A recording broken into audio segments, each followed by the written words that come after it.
Hello, everybody. It's great to be here. My name is David Prescott, and Jonathan, I assume you will tell me if there's any technical things happening. Hold on just one second as I turn on my webcam. Okay, hope you all can see me.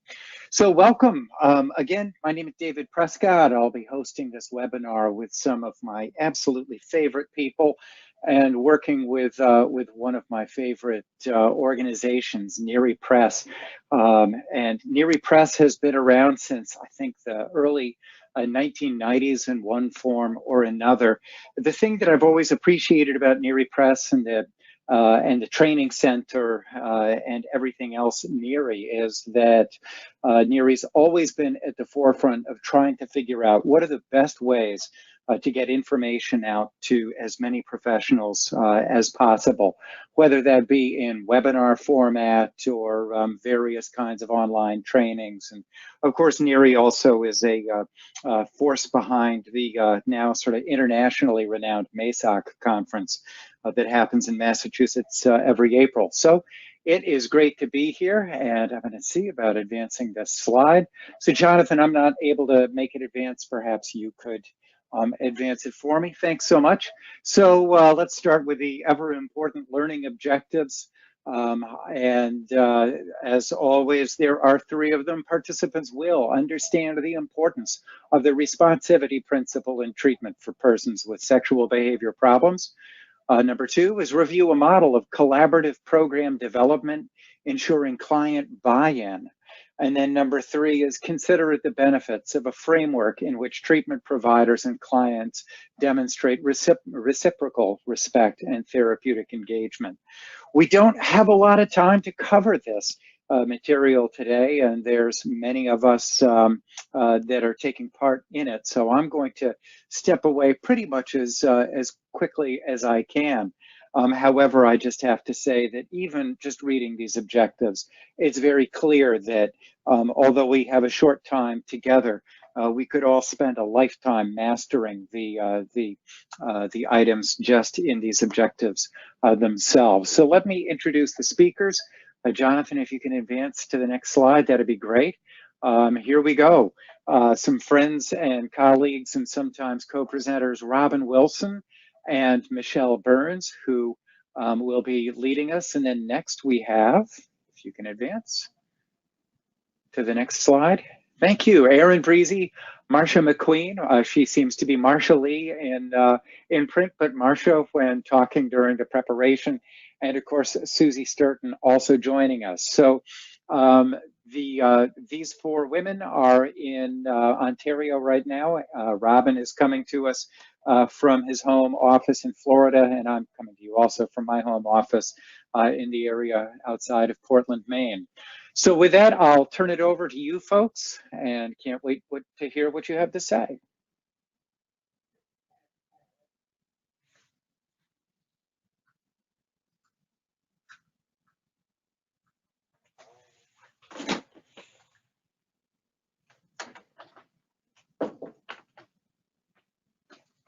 My webcam, there we go. All right, I'm just gonna move this over out of my way. Okay, so I'm very happy to have all of you online today. It's a very exciting thing for us.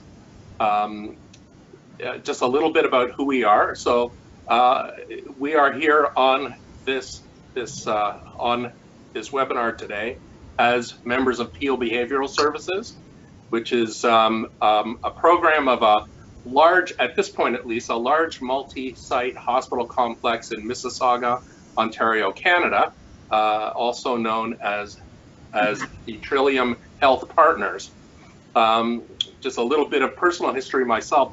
This is my hometown, actually. Mississauga is where I grew up, and the so-called Trillium Health Partners, one of the main hospital sites was originally known as the South Peel Hospital, and that's where I had my tonsils out when I was 6, where I had these stitches when I was 5 and these stitches when I was 6.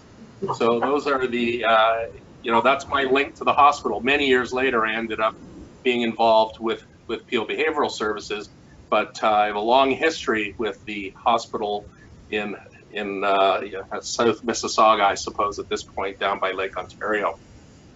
So the PBS service, which is what we call Peel Behavioral Services, has been around for nearly 40 years, which means that it started before I graduated from high school. So it's a long-standing service for people with intellectual disabilities and sexual behavior problems, and a whole host of other sorts of issues, people who have various kinds of cognitive limitations. In the more recent past, PBS has become one of the premier, I think, behavioral services for people with intellectual disabilities, and especially around the sexual behavior issue.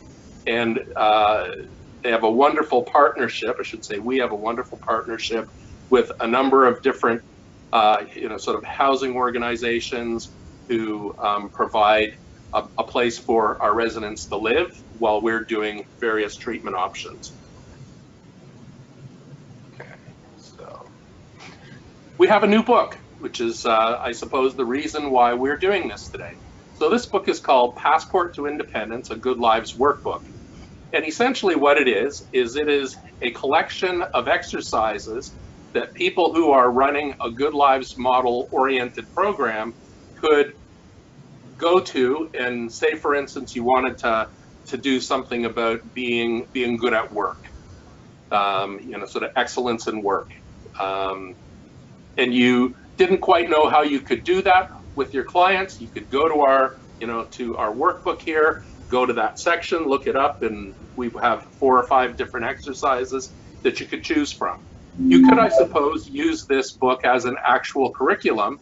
It's not really how we originally intended it, but since it's been released, we are aware that there are some people who are using it that way, and we have absolutely no difficulty with that. So we have a large number of people who worked on this. So most of them fall under the heading of Peel Behavioral Services. Somehow I got to have my name on here by myself. I'm a little bit, embarrassed by that, I suppose. But anyhow, so we have a lot of people, and you'll be meeting some of them very, very soon. So what I wanted to do is just sort of frame things first. By this point, most programs around the United States and Canada and into the UK and other places that do things kind of relatively similarly to how we do them, most of those programs are underscored by the risk-need responsivity model, which is a good thing. And I think all of us can probably say that much. The risk principle talks about who we should target, and we know that we give our best resources to the people who pose the greatest risk. That's where the most intensive services go. With respect to the need principle, this tells us what we should target. And pretty typically it's the stuff that got them into trouble, the reason why they're in service in the first place. There are other things that we might want them to gain overall in the long run, but the first thing we need to do is to help them stop getting in trouble. But it's the responsivity principle that we want to focus on mostly today, because it's certainly been my observation, and I know David has noticed this as well, that this is the one principle of the R&R model that seems to fall apart at times, or that people maybe don't quite understand exactly what it means to be a truly responsive program. And this talks about how we target people for intervention. And what this means is that you have to take into consideration those idiosyncratic elements of the people in service to make sure that we're truly meeting their needs, so as to help them to learn what they need to learn so that they can stop getting in trouble and be able to live that balanced and self-determined lifestyle that we all basically aspire to. So the focus on responsivity for us is that we want to make sure that people have case management frameworks and sexual violence prevention that make sure that we focus on risk and need, but that we don't forget about making sure that the program is something that the clients can understand, that they can take something away from, and that they can really do their best in. So we want to make sure that the clients of treatment feel like they're partners in this endeavor, and that this isn't something that's being done to them, that it's more something being done with them. We know that the Therapeutic Alliance and motivation for clients are really critically important, and that they're linked to one another. That if you have a strong therapeutic alliance, that your clients are going to be demonstrating more motivation, and they're going to be learning what they can to make sure that they can, have that good life that we're going to be talking about. So we want to make sure that our clients can get all they can from treatment. And I think that the onus is on us, at least at first, to make sure that we're providing them with those opportunities. Ultimately, clients have to take responsibility for their own part in treatment, but we have to make sure that the door is open and that there is, someone welcoming on the other side of that door. So I'm going to hand it over to my partners now and let them do their thing.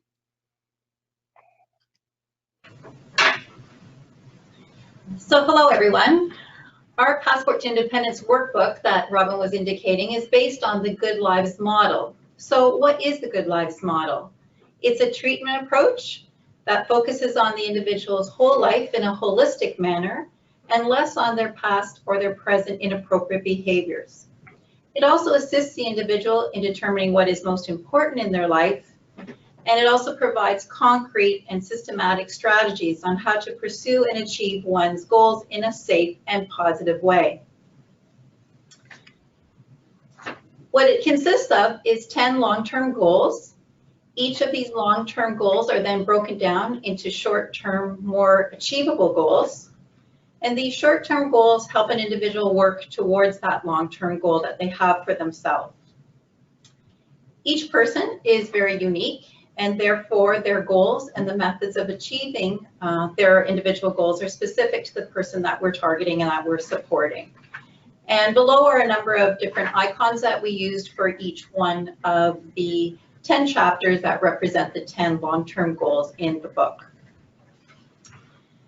Why did we choose to use the Good Lives model? Well, the clients had identified a desire to become more independent and determine the goals they required to succeed in their lives. As I stated already before, the Good Lives model has a very holistic approach looking at a person's whole life. And it focuses on future goals as opposed to solely ruminating on past offenses or inappropriate behaviors. And the Good Lives model has allowed the individual to build their own self-confidence. So the Good Lives model also reinforces what we here at PBS use for our treatment guidelines. And what I mean by this is that we encourage individuals to reach their goals that they have for themselves, and we've always reinforced that it must be done in a safe way to avoid risk and harm to themselves or others. The Good Lives model also provides a more structured way of meeting their goals and allows the person to know that their goals are actually achievable. It demonstrates potential challenges that they might come across, and it gives possible solutions on how to overcome these challenges. Michelle, can you turn on your webcam? Were we not on the whole time? No. I thought he said he was going. He said he could. It's all good. We can hear you just fine, and that's really the most important thing. Oh, there you go. Yeah. So hi, here's Michelle. We were under the assumption that our camera would be turned on, so I've now turned it on. Anyhow, hello. So I'm on the slide in terms of adapting or making modifications to the Good Lives model. So what we did was we used terminology consistent with other treatment workbooks that the clients have used in the past and for which they were already therefore familiar with. So for example, the term goods we changed into goals. The term primary and secondary goods, which the Good Lives model used, we changed to long and short-term goals. And the terminology such as flaws, the individuals were much more familiar with roadblocks, so we changed that to roadblocks. So how did we implement the Good Lives model here at PBS? So first, a number of staff went to some training on the Good Lives model facilitated through one of our sister agencies. We then brought that back to our agency and introduced all of our clients to the Good Lives model. So They were able to give us a lot of feedback on what they liked and didn't like about it. Our clients were never shy with giving feedback. They let us know that it didn't hold their attention. It wasn't client-centered, very repetitive, so the same things were covered over and over again in each goal.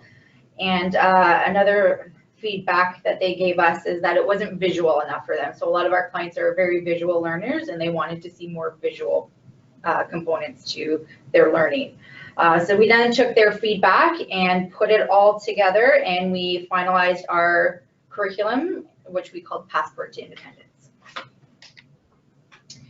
So in a group format, we took all of that curriculum that we created, and we provided all of that to our clients. We did do in-the-moment modifications. As I said before, our clients were never shy about giving feedback. So in the moment, they'd give us feedback about whether they liked it or didn't like it, or how we should do things better. And then at the end of the group, the participants completed their Passport to Independence. And they were able to present that to the whole group and share what they had learned, what they liked about the curriculum, and all the different goals that they wanted to set for themselves. So we encouraged them to have feedback throughout the whole process. And again, at the very end, we did provide them with a formal feedback survey, which we collected at the end of the group. Also, work was completed in their one-to-one sessions. These goals that they worked towards and that they set were incorporated into their treatment plans. So since starting to implement the curriculum into their daily life, our clients have consistently been able to provide us with how the GLM model and how our curriculum has helped them. They feel that they have an increased quality of life because they're being engaged in more meaningful activities with concrete plans for their future. They have a hope for a better life, increased independence, especially when it comes to the opportunities for vocational settings and accessibility to the community. Increased motivation and confidence. They feel that the workbook is more client-centered, which means that they're focused on what they can do and what they want to do, as opposed to what staff in some situations or others feel that they or want for them. They feel it has reduced their number of behavioral and mental health concerns. They feel like their life is more fulfilled in terms of having more satisfaction in what they do, and not just based on day-to-day things that happen in their facilities where they may live, but they also have long-term goals now to focus on.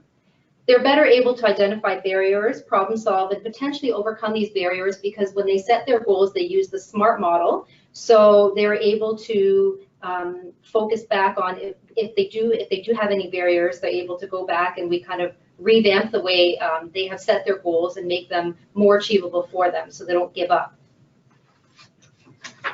We collaborate with the mediators, so the individual social supports are actually educated, that's specifically family and staff, regarding the Passport to Independence. So along the way, they know what their family members or what their clients are working on. We hold meetings with the individual and their social support so we can discuss their progress, where they are in terms of reaching their goal, any challenges or barriers, roadblocks, and their successes, so that we can all assist and support them along the way. We work with community partners when needed. So for example, vocational and volunteer opportunities. We'll go out into these settings that the client has expressed interest in maybe working or volunteering at, and we speak with the people there in order to see if they could support them in some way and in setting these goals. We create support plans that assist individuals in meeting their goals. So Marsha will speak to that in a minute. We could provide healthy relationship counseling, the private time agreement, like Marsha will also mention in a moment. So of course, there were some challenges along the way that they came across. One big one is affordability. Of course, many of our clients live on a fixed income, and so it's difficult sometimes for them to be able to save enough money to go on vacation, or to even get a passport to go on vacation, or for their schooling. So definitely financial challenges have been one.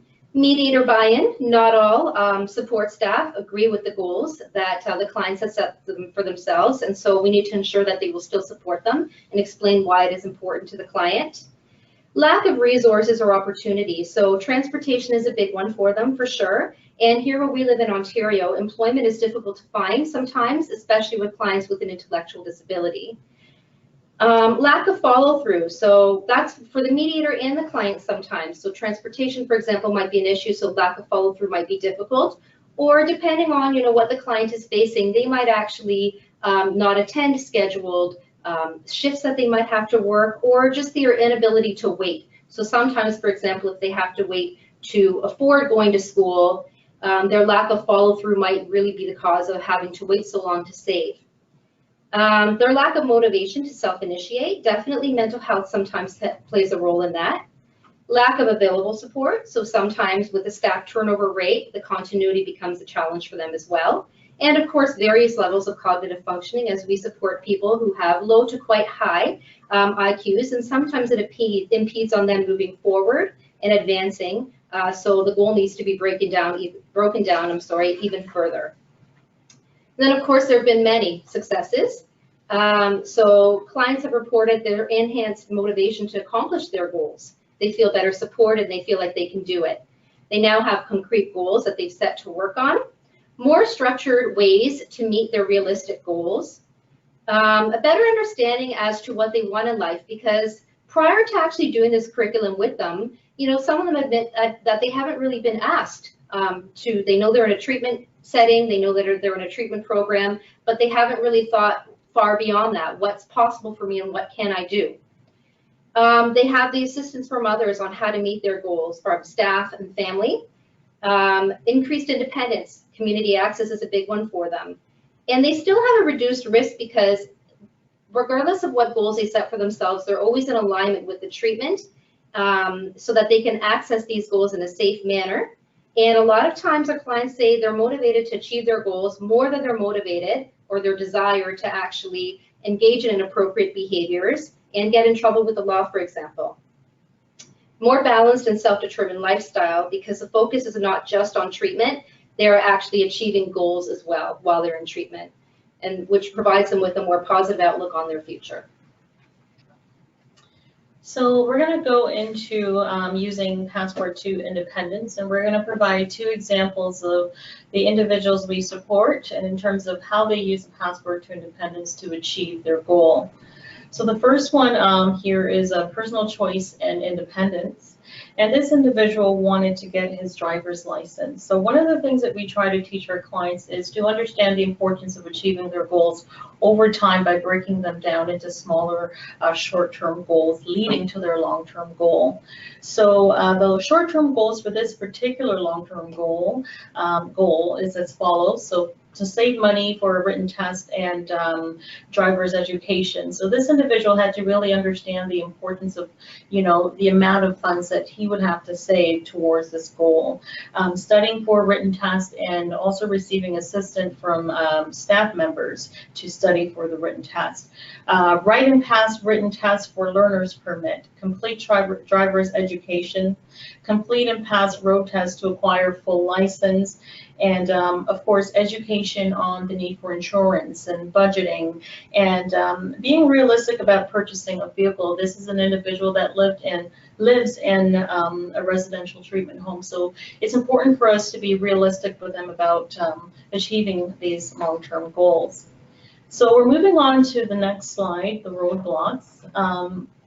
A lack of skills was definitely a roadblock. Safety concerns due to this individual's difficulty in processing road signs while driving. So cognitive functioning, his cognitive functioning level and just concerns around his memory definitely became a challenge and an impediment. Lack of attention while driving, which is another safety concern. Lack of opportunity and resources. So, he was not able to afford a vehicle. He wasn't able to afford insurance and repairs and gas, etc. So all these things were realistic challenges that we had to speak to the individual about. And the last one on this specific category is lack of access to a vehicle to practice. Again, he lives in a treatment home and he wasn't able to drive the vehicle at the treatment home. He wasn't able to afford, rental. And so these are, again, challenges that we have to talk about. So the end result is he obtained initial license, but was unable to get his full license due to the roadblocks that were discussed. And it's important to understand that even though our individuals have these long-term goals, they may not completely achieve the goals, but they may complete it to a certain degree. So moving on to the next example. This individual, his long-term goal was relatedness, and his goal was to have a healthy and intimate relationship with his girlfriend. Short-term goals leading to the long-term goal: attend relationship counseling sessions with his girlfriend, and this was actually facilitated by us, and was for them to really understand what a healthy relationship was all about in order to have a long and lasting relationship. So we covered things such as boundaries and consent and a lot of other important components to a healthy relationship. We help them to go on shorter dates with the help and support of and supervision of mediators such as staff and family members. And then that gradually increased into longer dates. So they would start going on coffees, and that would lead to a restaurant outing, and then maybe dinner and a movie. So again, it's a step-by-step process. Gradually fading out mediator supervision and support. Actually, right now we're working on creating a trust program to give them even more independent time in the community without staff supervision. For supportive counseling, working through levels of intimacy that they're both comfortable with. So helping them to understand their boundaries and working out areas of intimacy that they're comfortable with in each stage of their relationship. Testing for STIs was something that they wanted to do before they became physically intimate. So that was something that was that we helped them to just understand what that would take and the steps to achieve that. And then purchasing of birth control. In the early stages of the relationship, it was identified that having children was not an option for both of them. And so we had to talk about the importance of birth control and the affordability of it moving forward. So moving on to the next slide, roadblocks. So we had to discuss the need to follow through or follow treatment guidelines and protocols which impacted their ability to engage in certain activities. So the client that we support, he has certain guidelines that he has to follow, which may, limit places in which they can go to in the community and activities that they can do. So these are things that we have to speak about. Seeing each other as often as they would like was at times challenging due to staff availability, because staff, has to support other gentlemen in the home. Lack of opportunity for privacy, where to engage in sexual intimacy was a challenge. Our client, again, lives in a residential treatment home. His girlfriend lives with her sister, and they both weren't really comfortable, being intimate in either setting.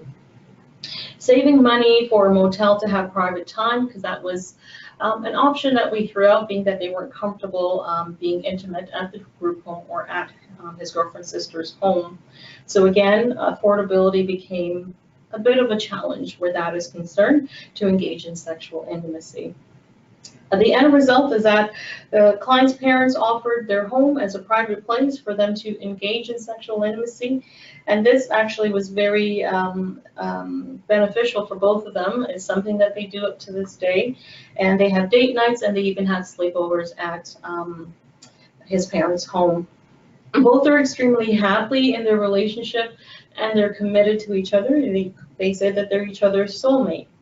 And they continue to consult with PBS as questions and issues arises. So we don't necessarily have couples counsel, or should I say healthy relationship counseling ongoing, but we're there as the support is needed. And just to conclude with future goals before we go into our Q&A, we're constantly evolving the passport, and we continue to make modifications as needed. Thank you. Okay, so folks, one of the things that I should have said up at the beginning, and I didn't, and I just sort of reminded myself as we were going through, the Peel Behavioral Service provides treatment and kind of residential support to people with intellectual disabilities and other cognitive limitations.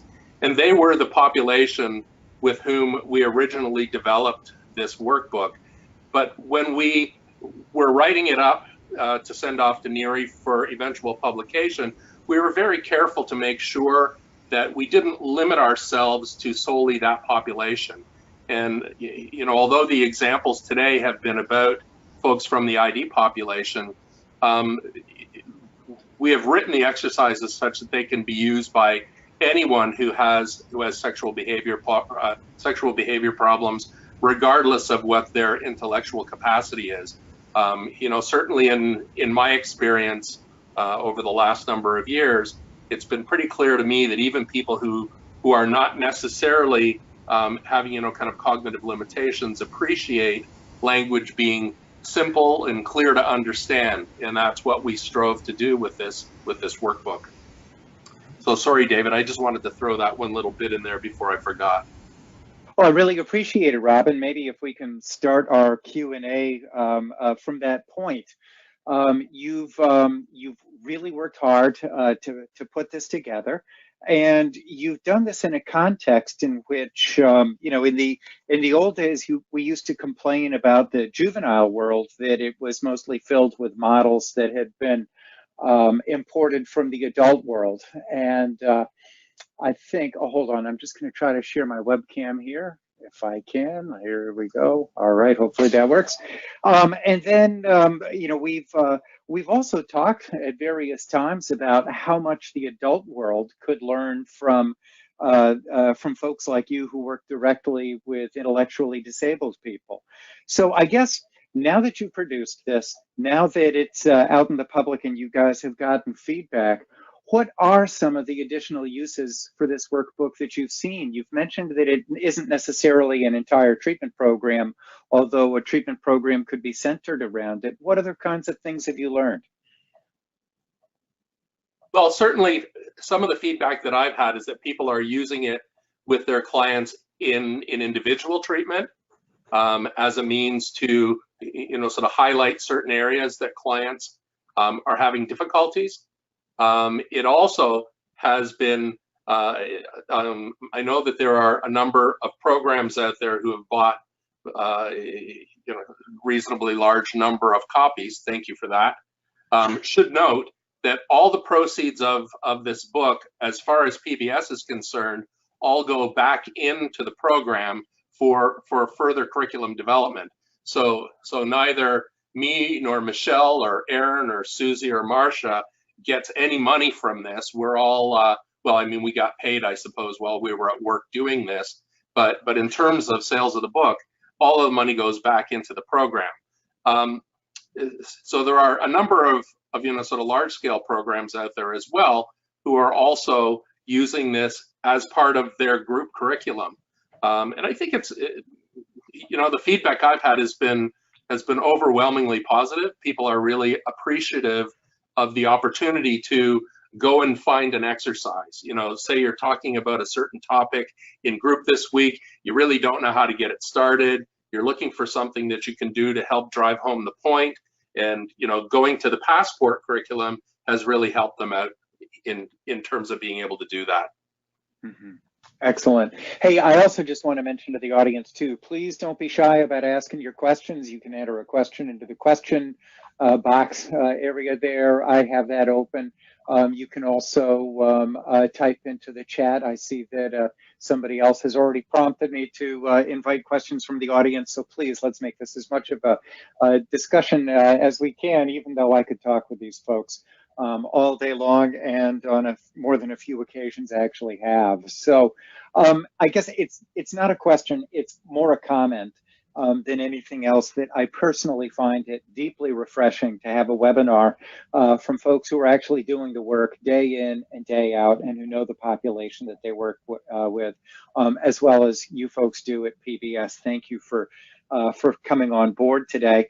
And I guess at a more idealistic level, it really impresses me, and I think it ought to be a real call to the rest of our profession that you guys incorporated your own clients so much in the development of this workbook. That is, I just happen to think that that's about, that's not just producing a collaborative model of treatment, that's using the same collaborative model to build the model. And that's, I just am deeply impressed by that and want to say thank you going forward. I guess well, Robin, there is one question here. Robin said that this isn't a curriculum per se, but how can it be used in a way that is not a curriculum? That's a very interesting question. Robin or anyone else? Yeah. Do any of my 4 partners want to have some say on this? Well, I think it's what you already alluded to, Robin. It's that you don't have to go from, beginning to end of the book and just do it as one piece by piece, but you use it as a resource to spark your own ideas about different things, and or work with your individual that you're doing and spark some dialogue and some discussion about how do we look at these different types of goals, because within the 10 goals, it really encompasses a person's whole life. So it's a tool that can just sort of be a launching pad to think about other ways of attaining your goals. What are your goals, looking at them. So I don't think it needs to be, like Robin said, used from beginning to end and follow sequentially along. Pick and choose what you want, what resonates with you, with your client at the time. Does that answer the question a little bit? I think so. And taking it a step further and thinking about this idea of responsivity as well as risk and need, I guess my question would also be, so what I saw in the slides were these really positive examples, just great case examples. And I'm interested in how do you guys end up linking the approach goals, if you will, that you're working towards with the dynamic risk factors that your clients are presenting with? Are they 2 sides of the same coin, or do you approach them as different entities? So I'll say something and then I'll turn it over to my colleagues. But with the population that we originally developed these exercises, so if you think about the issue of the guy who wanted to have a relationship, this was a long process for him. When we first started working with him, he had a lot of very inappropriate fantasies, some of which included fixations on sort of TV and film personalities, and a lot of sort of quasi, not necessarily psychotic, but some kind of delusional thinking about the nature of the relationships. And this was really what got him into a lot of trouble. So over a long process of working through what it is to have a need to be with someone, who is a reasonable person, these are all kind of approaching having the kind of lifestyle and the kind of relationship that he can see in other people and that he essentially aspires to himself. And just to be really clear, we didn't just sort of open up a dating service and say, okay, to this fellow, we're going to get you a girlfriend and we're going to make sure you get laid. That wasn't the point at all. I mean, this was all very, very clinically defensible, the sort of thing where we took it step by step by step to make sure that he understood where he was at in that process and that he knew what the next step was so that he could work towards it. And I think, I just want to make sure that people understand some of these things, whether your client is ID or not, it has to be a very, very thoughtful clinical process with baby steps that gets them moving forward towards each bit of the process that ultimately leads to them, getting what they want. In this case, this fellow dearly wanted to have a relationship, and over, really probably years with him, we were able to get him there. Nice. Any of my 4 colleagues want to jump in? No, I think that's a really good point, Robin, in the sense that, in the sense of a webinar, it comes across as if this was done very quickly. You're right, Robin. This was done over many, many years. And when I just sat here listening to you and reflecting back how long this took and how fulfilling it is for all of us, I think, as obviously them as well, he and himself and his girlfriend, how we've gotten to this point and how we've really reduced the deviant thinking, fantasies, desires to something that is so meaningful to them. And as Marcia said, they identify each other as their soulmates. But this was a very clear, laid out process. With each process, if I should say, so you have your long-term goal, we had your short-term goals, but I would even say that within each short-term goal, there was mini goals in those because it was broken down into trust programs that had very defined steps to meet in order to, then you met that criteria, then you could get to the next part of the goal. It was, I just want to say, it was a long process, but a meaningful process, very systematically done, ensuring that his risk to himself and the community, and that she understood what the dynamics of that meant to their relationship, was all very openly discussed and identified. Marcia? Yes, absolutely. So thanks for that clarity, Robin, on that, but it's a long, long process. Yeah, and one of the other points that I would make about that as well is that that we try to be very enterprising, you know, in our service. We try to push limits. You know, we try to do things that are ultimately centered on you know, client quality of life, and where there is a kind of clinically defensible reason to do something, we've certainly done that. People who have come to our talks at ATSA will know that we've looked at sex aids, we've done all sorts of alternative stuff, because ultimately that moves our clients towards some degree of healthy sexuality and away from the stuff that was getting them in trouble before. And you know, at times we've taken some flack for that. I mean, the example we gave today was one where there was a, you know, it was a young man and a young woman. We've also had some situations where we've had two guys who want to be in a relationship with one another, and we took a very similar stance and a very similar approach to that, and wanted to make sure that we weren't just being, you know, sort of heterocentric or whatever, but you know, with clients with intellectual disabilities and clients who are gay and clients who have at times perhaps some weird and wacky ideas about sex that are maybe not unhealthy, but certainly maybe a little non-traditional. We've tried very, very hard to make sure that we're focused on client quality of life and not in looking for other barriers. If it doesn't hurt anybody, if everybody is consenting, and if everybody's moving forward in their life, we view that as a positive thing. But we have taken some flack. Sure. Okay. Oh, sorry. Were you folks going to add something? No, we right, just chuckled at the fact that we've taken some flack. It's true. Oh, yeah. I don't see how you don't attract some flack somewhere in this process. Let me just, I've got a couple of other questions coming in, but let me just make sure that I understand. So when the Good Lives model first came out and people started looking at these Good Lives goals, a lot of times they were seen as being the flip side of risk factors.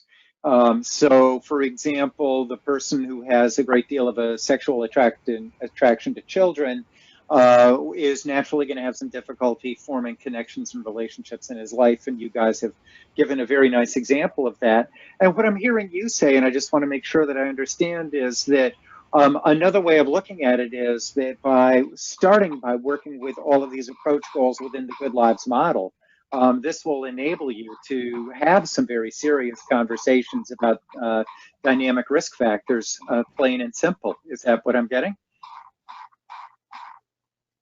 Robin, can you take I'll over? let my four colleagues answer that. No, can you go? Sorry, we just timed out. Can you answer that, Robin? I apologize. I was more concerned about, we timed out. Did anybody notice the fact that my laptop went off? I heard something. I was hoping it wasn't me. I'm sorry, David, could you answer the question one more time? I was trying to look for an exercise that we could show folks. Sure. I was going to get I guess, Jonathan to switch it over to me so that we could do that. Sure. And my question has to do, I guess, with the model itself and how it gets implemented. And when the Good Lives model first came out, many of us, myself included, said if you look at the Good Life goals and how people try to achieve these various Good Life goals, you'll find that that many dynamic risk factors are implicated within how somebody's tried to get their goals in life. So, for example, the person who's seeking out relationships and connections and overall relatedness with young people because they have a sexual interest in children. The Good Life goal is the connection and the relatedness. The roadblock to that goal is the sexual attraction to children and perhaps emotional identification or congruence with them. And the dynamic risk factors, the sexual attraction to children, I guess, if you see what I'm saying. Many folks would say you want to look at them as two sides of the same coin. What I'm hearing you guys say is one way to think about this is start just with the approach goals, have this person work towards what they want out of life, this person in particular, relatedness, relationships, connection with others, etc. And by pursuing these approach goals, you'll be creating the climate in which they can more directly address the dynamic risk factors. Is that more or less accurate? Right, yes. So there are a couple of things. Both you and I have been around long enough, and certainly Michelle as well, and that sounds terrible to say. I'm sorry, Michelle. I didn't mean to lump you in with us two old gray-haired buggers. But we've been in this business long enough to remember the relapse prevention model, which had its strengths, but it also had some elements to it that I think were a little bit difficult for our clients. And I often had clients say, at the end of treatment, so is that it? Is this what I have to do? I just spend the rest of my life walking down the street, always looking over my shoulder, waiting for risk to jump me. And it was very much avoidance oriented. My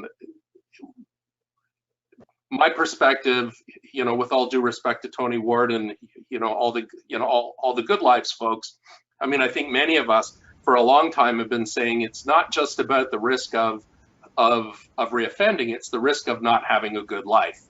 And many of us probably use those same words. The idea behind this being that we want to take into consideration that it's probably unlikely that most people who are identified as having sexual behavior problems will be allowed to just sort of live in the community unfettered in any way. So we have some boundaries with respect to risk, but most of the stuff comes in with respect to need. And that's really where some of these things are perhaps important from a responsivity standpoint, is that helping them to understand what needs are the pertinent ones if you want to achieve that good life, and what needs are perhaps things that you need to get over or move past. And I think that the Good Lives framework has been really, really helpful.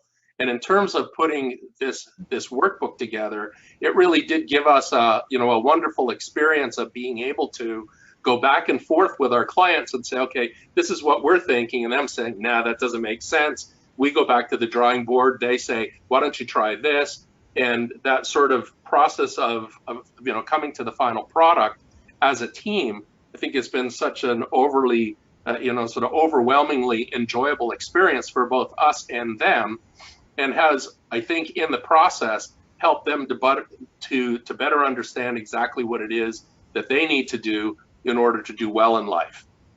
Excellent. Hey, Robin, I'm gonna jump in. That was thank you so much. And actually, behind the scenes, I could even supply some research to suggest that kind of an approach could only be helpful to your clients. We do have a couple of questions that have come in. I'll keep them really, really short. One of them I was going to ask already. The first is simply, what's the youngest age you could use this curriculum with? We developed it largely with people who are adults. I think we have at times had some folks as young as 17 or 18 in our service. I'll let Michelle and her folks up in Ontario answer that. But typically we work with adults. We do have some later age teens. Mm-hmm. Mm-hmm. I would agree with you, Robin. Our population is our program is to work with individuals 18 plus. We've been definitely getting a lot more referrals for younger and younger individuals, and Robin has stated that we can go as low as 16. So I think from our program perspective, that's where the youngest we would go. Yet if I look at the book and think about it, I feel that it could be used with, you know, adolescents, early teens, 14. I don't see any difficulty. It depends on, again, how you're going to, as I think the clinician has to be savvy in how they're using it with the client that they're supporting. But, and I know that's not the greatest answer. You know, Robin's right, we deal with adults predominantly. So, but in a reflection, I think around, well, how about you guys? What do you think? An early teen? Early adolescence, for sure. Early adolescence? Yeah. I think so, but again, a skillful technician will also Sure. repeat parts of it if they think other parts are not appropriate or relevant to the client. Very true. Okay, sounds good. Another question that we got is the curriculum in any way gender specific? Thoughts? No, no, it's not gender specific. I had to think about that, but no. No. Not at all. I don't think so. You know, I'm always mindful of the fact that we did this largely with a male population. I mean, almost exclusively with a male population. I think if you were to go through it, and I think the same thing would apply to, you know, kind of early adolescent clients as well. There are some exercises that may not be appropriate. There are some things that may be more adult centric. There may be some things that are a little more male centric. There are, you know, I think there's 304 pages or more of you know, exercises in here. For each of the 10 goals, we have at least 3 or 4, sometimes 5 or 7 different exercises. There's I think, a wealth of information here.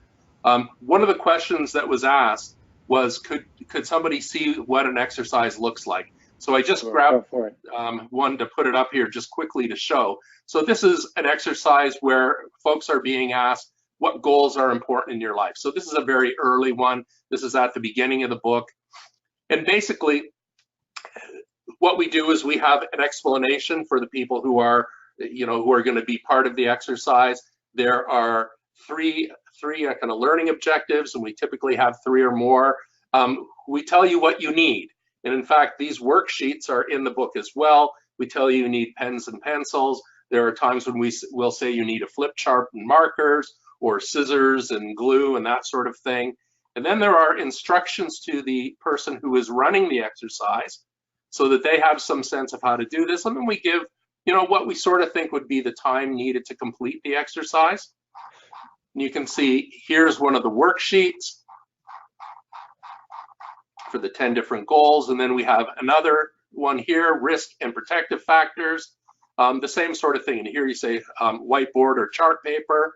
You need markers, pens, and pencils, and the same sort of idea. So each exercise within the book very clearly explains what the purpose is, what you expect people are going to learn, what kind of things you need to do the exercise, some instructions for the person who's running the exercise, and then typically the amount of time that you would expect to need. Excellent. Hey, I'm going to jump in because time is very short. We got 2 questions. I'm hoping you could provide a 5-second answer for, even though we could talk all day about them. And the first one, they kind of go together, I guess. The first one is, will this work with the impossibly unmotivated client, the one that just wants to sit there until treatment is done? The question was framed as a juvenile question, but I'm asking it as an all ages question. What can you do to gain buy-in from the client? And while I'm at it, what can you do to gain a buy-in from the staff that you mentioned were reluctant to engage in this? Some brief thoughts before we wrap up. I think the easy answer is that a lot of these exercises are really fun. Yeah. And certainly when we were working them through with our clients, they were having fun, we were having fun. And I think, you know, we have no shortage of people who don't want to do anything as well. And I think they learn things in spite of themselves. And at the end of the process, we're able to say, you know, that wasn't as bad as I thought it was going to be. There you go. You know, you had me at scissors and glue. I was right there with you. So Yes, Well, always very take nice. Sorry, I also want to say, David, that it's very client-centered. So it's them driving the process. So it's as Susie said, so often we don't ask our clients what their goals are. Here we are. We're asking them, what do they want in life? What are their goals? And even sometimes the most unmotivated person has something that they want to do. And in the 10 different types, we can usually find something to start. So again, we don't start with A in chapter 1 and go to chapter 2. If they want to start with relatedness, or if they want to start with creativity, or they want to start with what makes them happy, we'll start with them. And I think that helps the unmotivated client because we're asking them to give us the input. We're not driving it, they are. Sure. Excellent. That sounds good. Jonathan, I'm going to go into the end. If you can advance the slide, I really want to say thank you to the folks from Peel Behavioral Services. I really appreciate the fact that you guys get out, that you present at conferences, and that you participate in the broader community of scientists and practitioners that are out there. So folks who are in attendance, I think I got to all of your questions. That's something of a personal milestone for me. Thanks for asking some great questions. Want to, as you can see, point out the fact that you get a special deal on Passport to Independence. It says Robin's book, but by now we know it's also the client's book as well. So you see the URL that you can click on and use the code NOVE. I'm going to take a wild guess that that is short for November, and 12 is short for, well, November 12th. So be sure to pick up a copy. I'll endorse it personally myself. That I can't imagine doing this work without it. So very good. Thanks, guys, for that. And next, Jonathan, if you wouldn't mind, next slide. And here you can just have a quick sneak peek at all of the great NERI webinars that are coming up. These really are just a fantastic experience, and a lot of really cool stuff in the offing. So sign up early, sign up often, as they say, and we'll be sure to see you there. And if I could, I just want to point out one last thing. If you go to the next slide, Jonathan, take a look at all of the folks that make these trainings possible. Oh yes, and also the CEs that you can get. Please check out the webinar section at neripress.org to look at the CEs. You can get the NERI newsletter, which has been going on, I'm proud to say, since April of 2008. Elisa Klein and I are now the co-authors, but we've been doing it a very long time. And what I really want to point out is who is sponsoring these various webinars. If you go and you look at I believe it's the next slide, you'll see that we've got some agencies that are sponsoring these webinars. You also have a ton of individuals, folks like, I know Johnny Matthew is in there from the UK, one of my other favorite people in the world. You can become a sponsor as well. It doesn't cost very much, but you can be a part of all of this. And of course, you get the 2 free NERI books, access to CE credits, and all of that other good stuff. And again, if you can we click to that next slide that has the names of everybody? I just really want to give these folks a shout out. Anyway, ooh, well, I don't know about that, but there's a nice, there we are. Yeah, folks like Kieran McGrath, who's also a really right guy. Andy Hudak out of Montana, sometimes known as Montana Andy. Mary Kay Baumgardner, who's made tons of these webinars, as well as the folks at NHASOP in Indiana, kidspeace.org, Lyndon Oaks, Specialized Assessment and Treatment Services. I just really want to give these folks all a shout out because they really make these things happen, and these are not easy to put together. So my sincere thanks to both the presenters as well as everyone at NERI Press. And again, it's great to be here. So that brings us up to 3:59 p.m. Eastern Time. I hope you all have a great evening or morning for those of you in Australia, and talk to you all soon. Take care. Thank you. Thanks, David. Thank you. David. Thanks, David. All right, see ya.